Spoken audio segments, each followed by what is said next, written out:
Es la banda del barco, puntualizó el fogonero. Han estado tocando arriba y van a guardar sus cosas y hacer sus equipajes. Ahora ya está todo dispuesto y podemos irnos. Venga usted. Cogió a Carr de la mano. En el último momento descolgó de la pared una imagen de la Virgen, con su marco, que se hallaba sobre la cama. Se la guardó en el bolsillo interior. Recogió su baúl y a toda prisa abandonó con Carr el camarote. Ahora voy a la oficina a decirles 4 verdades a los jefes. Ya no queda ningún pasajero y no tengo por qué andarme con miramientos. Lo repetía el fogonero de distintas maneras, y al paso, con un golpe lateral del pie, quiso aplastar una rata que cruzaba, pero solo le ayudó a meterse antes en el agujero, que había alcanzado a tiempo. Era más bien torpe de movimiento, ya que, aunque tenía largas las piernas, le resultaba, a pesar de todo, demasiado pesadas. Pasaron por una dependencia de la cocina, donde algunas muchachas con delantales sucios se los manchaban con toda intención, salpicándoselos ellas mismas. Estaban limpiando la vajilla en grandes baldes. El fogonero hizo venir a una tal Line, rodeó su cintura y la llevó un trecho con él. Ella, coqueteando, se apretaba contra su brazo. Hoy hay paga. ¿Quieres venir? Preguntó. ¿Para qué tanto molestarme? Mejor será que me traigas tú el dinero, contestó ella, y se escapó, deslizándose por debajo del brazo. ¿Dónde has pescado ese muchachito tan apuesto? Preguntó sin esperar ya la respuesta. Se oyó reírse a todas las muchachas que habían interrumpido su trabajo. Ellos siguieron andando y llegaron a una puerta que tenía encima un pequeño frontón apoyado en unas pequeñas cariátides doradas. Eso significaba una excesiva suntuosidad, tratándose como se trataba de una decoración de barco. Carr advirtió que nunca había llegado a aquel sitio, reservado probablemente, durante la travesía, a los pasajeros de primera y segunda clase, pero ahora, antes de la limpieza general del barco, se habían quitado las puertas de separación. En efecto, ya se habían cruzado con algunos hombres con escobas al hombro, que habían saludado al fogonero. Carr se admiraba de todo aquel movimiento, de aquel del que naturalmente poco había llegado a saber en el antepuente. A lo largo de los pasillos se extendían los cables de instalaciones eléctricas y se oía sonar una campanita constantemente. El fogonero llamó respetuosamente a la puerta y cuando le dijeron que entrara le hizo ademán a Carr de que entrara sin temor. Carr entró, pero se quedó junto a la puerta. Por las 3 ventanas del cuarto vio las olas del mar y al contemplar su movimiento su corazón se agitó como si no hubiese visto el mar durante 5 largos días seguidos. Grandes buques se cruzaban en sus caminos y sólo acusaban el oleaje en la medida que lo permitía su propia gravitación. Si se entornaban los ojos, aquellos buques parecían vacilar por la pura gravitación. Llevaban en los mástiles estrechas y largas banderas que, aunque tensas por el desplazamiento del barco, ondeaban sin embargo a uno y otro lado. Se oían ecos de salvas, tal vez procedentes de barcos de guerra. Los cañones de uno de esos barcos que pasaban no lejos, brillantes sus envueltas de acero, parecían como acariciados y mecidos por la marcha segura, lista, que sin embargo no era horizontal. Las pequeñas barcas y los botes sólo podían divisarse a lo lejos, al menos desde la puerta. Se veía cómo entraban en gran cantidad por los huecos que quedaban entre los grandes barcos, y detrás de todo aquello surgía Nueva York, mirando a Carr con las 100.000 ventanas de sus rascacielos. Sí, en esa habitación sabía uno bien dónde estaba. Frente a una mesa redonda se hallaban sentados 3 individuos. Uno era un oficial de marina, con el uniforme azul del cuerpo, y los otros 2 empleados de la administración portuaria, vestidos con negros uniformes norteamericanos. Encima de la mesa había distintos documentos dispuestos en altos montones. El oficial, pluma en mano, los miraba primero y los entregaba después a los otros 2, que o bien los leían o los extractaban o metían alguna hoja en sus cartapacios. Si bien uno de los individuos, haciendo casi sin cesar un ruidillo con los dientes, dictaba a su compañero algo que éste anotaba en su protocolo. Cerca de la ventana, frente a una mesa escritorio y de espaldas a la puerta, se hallaba sentado un hombre más bien bajo, que cogía grandes infolios colocados delante de él, a la altura de su cabeza, sobre un sólido estante. A su lado había una caja de caudales abierta, que a primera vista parecía hallarse vacía. Frente a la segunda ventana, que ofrecía la mejor vista, no había nada, y cerca de la tercera ventana podía verse a 2 hombres de pie, conversando a media voz. Uno de ellos estaba apoyado en la pared, junto a la ventana. También llevaba uniforme de marina y jugueteaba con la empuñadura del sable. El otro con el que conversaba estaba frente a la ventana y de vez en cuando por un movimiento descubría parte de la hilera de condecoraciones que el primero lucía sobre el pecho. Vestía de paisano y llevaba un delgado bastoncillo de bambú separado de su cuerpo como si fuera también una espada, pues con los brazos en jarras oprimía las dos manos contra los costados.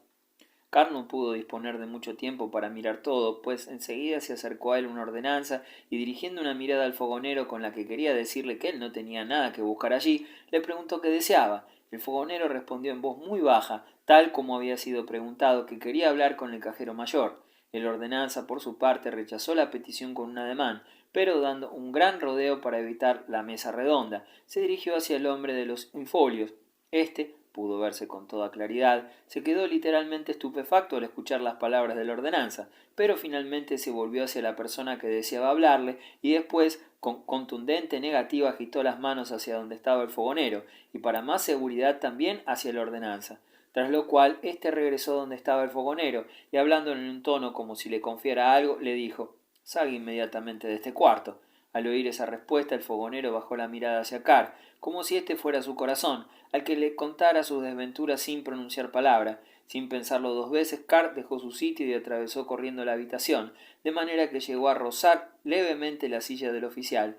El ordenanza también echó a correr, agachado, con los brazos dispuestos para atraparlo, como si fuera a cazar algún animal, pero Carr llegó primero a la mesa del cajero mayor y se agarró a ella por si el ordenanza pretendía arrastrarlo de allí. Como era natural, la habitación se animó al momento. El oficial de marina, el que se hallaba en la mesa, se levantó de un salto. Los de la administración portuaria se quedaron mirando con calma, pero con atención. Los dos hombres de la ventana se colocaron uno junto a otro, y el ordenanza retrocedió creyendo que él sobraba allí, donde tanto interés demostraban tantos altos personajes.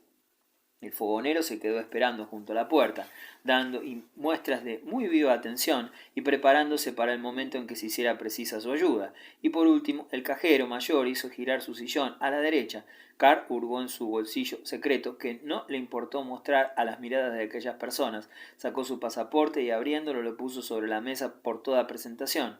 El cajero mayor pareció no dar importancia al pasaporte, pues la apartó cogiéndolo despectivamente con la punta de los dedos, en vista de lo cual Carr se guardó de nuevo el pasaporte, como si la formalidad se hubiese cumplido satisfactoriamente. Me permito decir, explicó después, que a mi modo de ver se ha cometido una injusticia con el señor fogonero.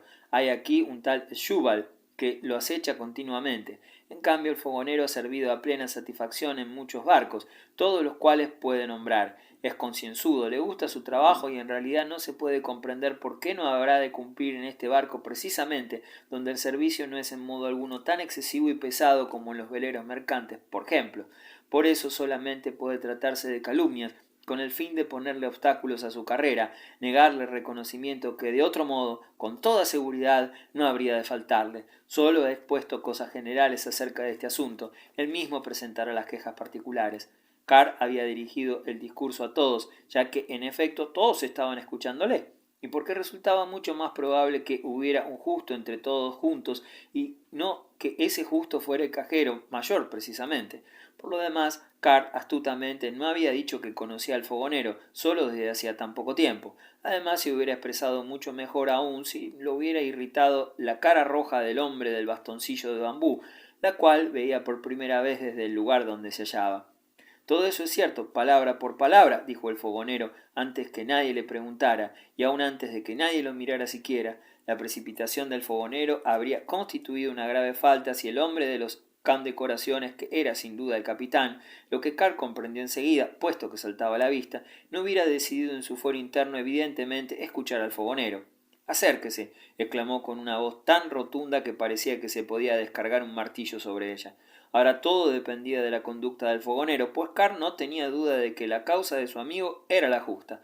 Por suerte pudo demostrarse en esa ocasión que el fogonero ya había recorrido bastante mundo. Con una calma ejemplar sacó de su baúl al primer movimiento de la mano un pequeño fajo de papeles, así como una libreta de notas. Con ello se dirigió hacia el capitán, olvidándose por completo del cajero mayor, como si ese fuera la cosa más natural del mundo, y extendió sus pruebas en el antepecho de la ventana. Al cajero mayor no le quedó otro remedio que molestarse en ir él mismo hasta allí. «Este hombre es un reputado creyente», dijo a manera de explicación, puede vérsele en la caja con mayor asiduidad que en la sala de máquinas. A Jubal, un hombre tranquilo, lo ha llevado a la más completa desesperación. Oiga usted, dijo, dirigiéndose al fogonero, realmente está usted llegando demasiado lejos en su impertinencia. ¿Cuántas veces lo han echado a usted de la pagaduría como se lo merece por sus exigencias completamente injustificadas, enteramente injustificadas y sin excepción? ¿Cuántas veces le han dicho a usted de la mejor manera que Jubal es su superior inmediato, con el cual debe usted entenderse únicamente como subordinado? Y ahora, para colmo, se presenta usted aquí, estando presente el señor capitán, y no le da vergüenza molestarlo a él en persona, y tampoco traer como representante preparado de sus disparatadas acusaciones a ese muchacho, al que por otra parte veo por primera vez a bordo. Carr tuvo que contenerse para no lanzarse sobre él de un salto, pero el capitán intervino diciendo: bien, escuchemos por una vez a este hombre. De todas maneras, ese Jubal se está haciendo a la larga demasiado independiente, con lo cual no quiero decir, sin embargo, nada a favor de usted. Lo último que dijo iba destinado al fogonero, siendo natural que no quisiera tomar partido inmediatamente, pero todo podía llevar buen camino. El fogonero comenzó su declaración y ya al principio puso freno a sus pasiones dándole a Jubal el trato de señor.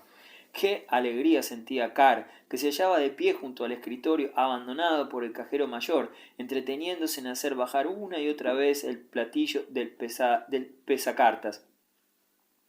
El señor Jubal es injusto, el señor Jubal prefiere a los extranjeros, el señor Jubal expulsa al fogonero de la sala de máquinas y le obliga a limpiar retretes, lo cual no es misión del fogonero.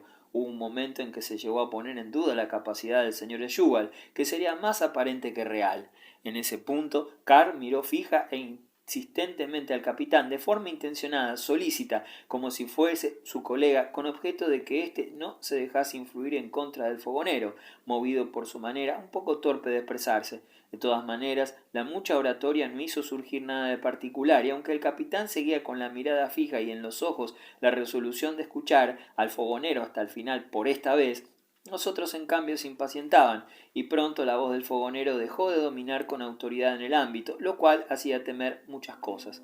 En primer lugar, el señor vestido de paisano empezó a mover su bastoncito de bambú, golpeando, aunque con suavidad, sin ruido, el piso de madera. Los demás hombres miraban naturalmente, de vez en cuando, pero los de la administración portuaria, que evidentemente tenían prisa, volvieron a sus papeles y comenzaron a revisarlos, aunque todavía permanecían algo distraídos. El oficial de marina se acercó de nuevo a la mesa, y el cajero mayor, dando la partida por ganada, lanzó un profundo e irónico suspiro. Únicamente a la ordenanza pareció no afectarle la general distracción que empezaba a apoderarse de todos, pues él compartía en el fondo las penas de aquel hombre colocado entre los grandes y miraba a Carr moviendo gravemente la cabeza como si quisiera dar a entender algo con ello.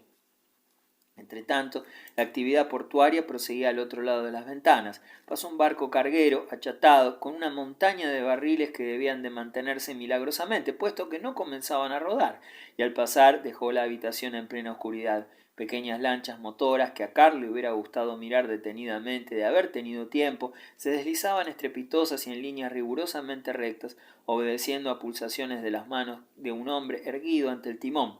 Curiosos flotadores asomaban de cuando en cuando del agua removida y enseguida eran cubiertos de nuevo por las olas y se hundían ante los ojos asombrados. Los botes de los barcos transatlánticos avanzaban a golpes de remo con sus marineros dedicados a tan dura tarea, llenos de pasajeros, sentados como se les había metido allí, sin hablar y expectantes, aunque algunos no podían dejar de girar sus cabezas para mirar el cambiante panorama. Agitación sin fin, inquietud que el moviente elemento transmitía a los desamparados seres humanos y a sus obras. Pero todo invitaba a la urgencia, a la claridad, a una exposición rigurosamente exacta. En cambio, ¿qué hacía el fogonero? Era cierto que hablaba hasta romper a sudar, y que hacía ya mucho tiempo que no era capaz de sujetar los papeles de la ventana con sus manos temblorosas. Desde todos los puntos cardinales le llegaban las quejas sobre Jubal, cada una de las cuales a su parecer hubiese sido suficiente para hundirlo definitivamente, pero sólo una triste amalgama de todas las pruebas juntas fue lo que pudo ofrecer al capitán. Hacía ya rato que el hombre del bastoncillo de bambú silbaba suavemente hacia el techo. Los de la autoridad marítima retenían al oficial en su mesa y no daban indicios de volver a soltarlo. El cajero mayor se mantenía reservado, lo que evidente lo que evidentemente se debía solo a la calma del capitán, y el ordenanza, en actitud militar, esperaba cada momento que el capitán le diera alguna orden con respecto al fogonero.